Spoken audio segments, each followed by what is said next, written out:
Well, hey, Shiny Crafty People, Tim Totten here, and welcome back to the channel. Today I'm answering a question from one of my viewers who also happens to be a dear friend of mine. I got to meet her, I don't know, a couple of months ago now, because she's a mom of a good friend of mine, but she's a great sewer in her own right. So Pat Dye from Cincinnati area, I think originally Cleveland area though, or something like that. So still Ohio.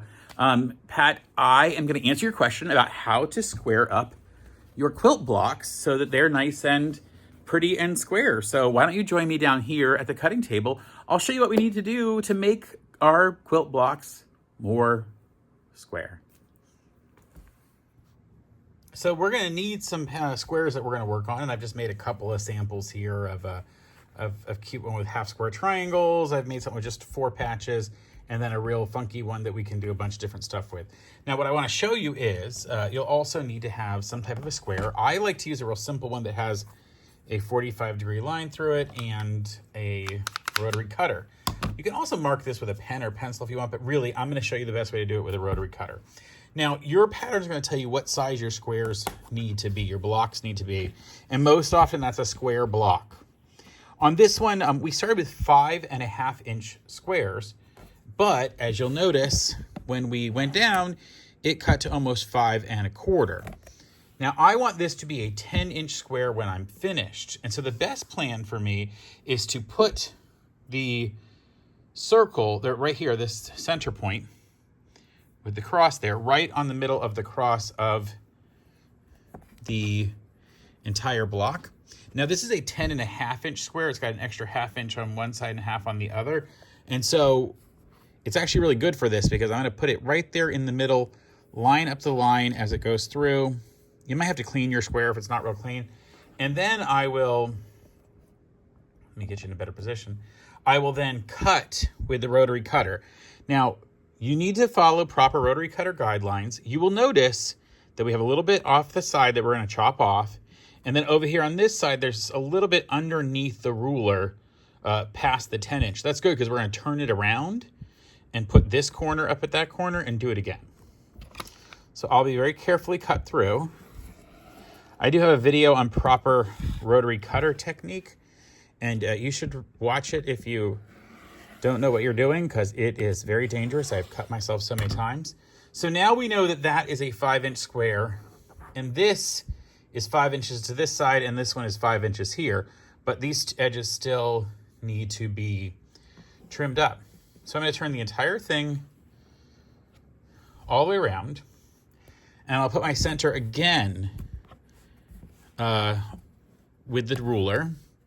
Now, if for some reason I didn't have a 10-inch ruler like this, I will show you how we do that on one of the other ones. So now I've made sure that the 10 inches runs along here, runs along that side, and they're right at the center with the lines going through.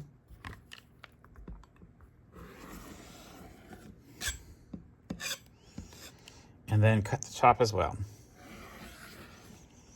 And now this is a perfect 10-inch square, 5-inch squares here on each of these, and then we'll be able to sew them into the block, or into the quilt.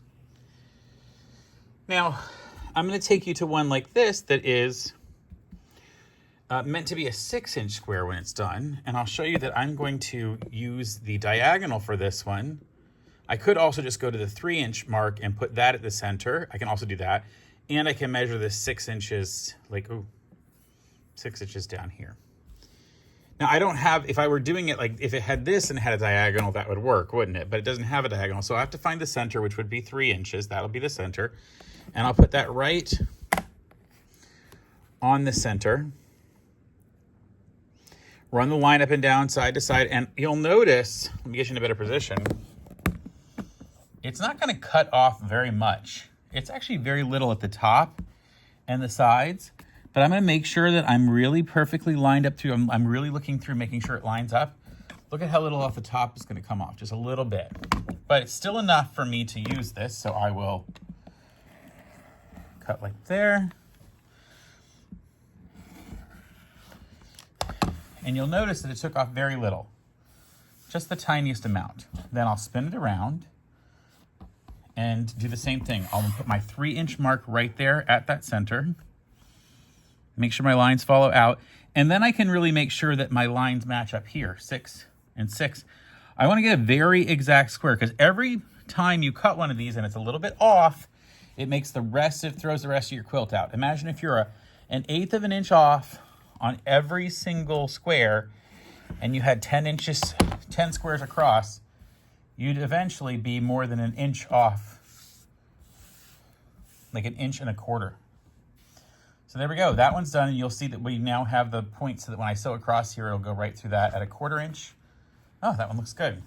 The last one I want to show you is actually the kind of quilt I like to make, which is where I kind of just play and do what I want. So I have this set of strips that I sewed together, and they weren't even the same length. You'll be able to tell that they're all a little bit different. And so I'm going to decide what size blocks I can make out of this, right? And I'll measure. If I got exactly from top to bottom, I could get 8.5 inches. But I think I'll just do, let's see, 8-inch squares. An 8-inch square out of this. And what I would do is I would find the center mark for 8 inches would be 4, because it's half, right? And I could put that right on the center part and follow my lines here, and that means I would cut up and to the side and then spin it around and do the same thing. But I kind of don't want anything that rhythmic and straightforward. So instead, I'm going to turn it at an angle here and find that angle. And maybe I want to do a 3-inch square, or a 6-inch square. So I'd find 3 at the half and put that right in that center point, and then I could cut at angles. So let me show you what that would look like. So I've put my 3-inch point right at that center, and I'm going to cut across those. Or even better, I can make this some interesting, unusual shapes if I wanted to, and maybe I do it at an odd angle, right? Maybe I go like in this way. Now watch, if I were going to do this, I'm going to just forget about where the center might go and just go off at a fun angle. Maybe I want the angle to be like this. So I'm just going to get myself I'm going to try to do a 7-inch square. The way I know that is that down here, I just have to imagine that this is 2 sides of a square, and wherever it goes down is where I could get across. So let's say I needed a 7-inch square out of this. Would this be enough? Well, yeah, because my 7-inch point is right down here. If I angled it more, I'd only get like 6.5.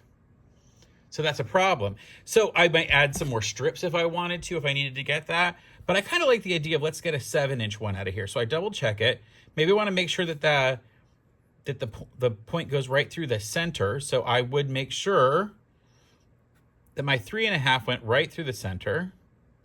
Oh, there it is now. And I want to give you a different angle of this so you can really see what I mean. So I want at least a 7-inch square. So I put the 7 so it stays on the fabric. And half of 7 is 3.5. So my 3.5-inch mark is right here. And I'm going to put that right at the very center of where all these come together. So now I can go. Now this might be a little advanced. Maybe you're making just a funky, fun quilt, but you want them all to be the same. So watch this. I'm going to turn this now around. And now this is a square line. This is now square. So I can put my 7 inches on that square, 7-inch mark right here, right at the edge, and it still fits.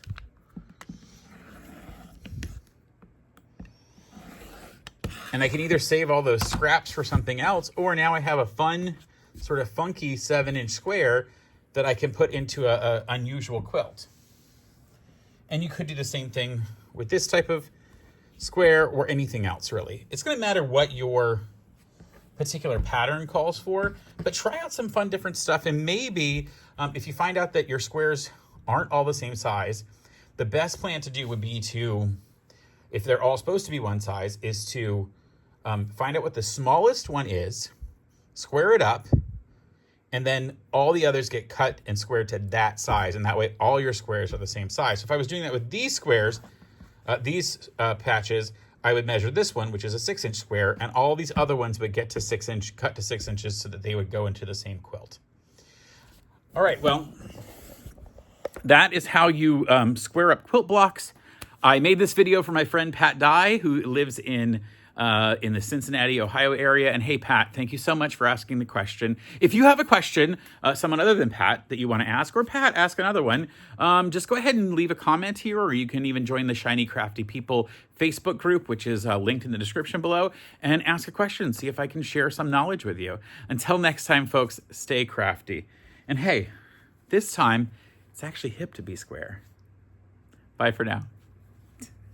I cracked myself up.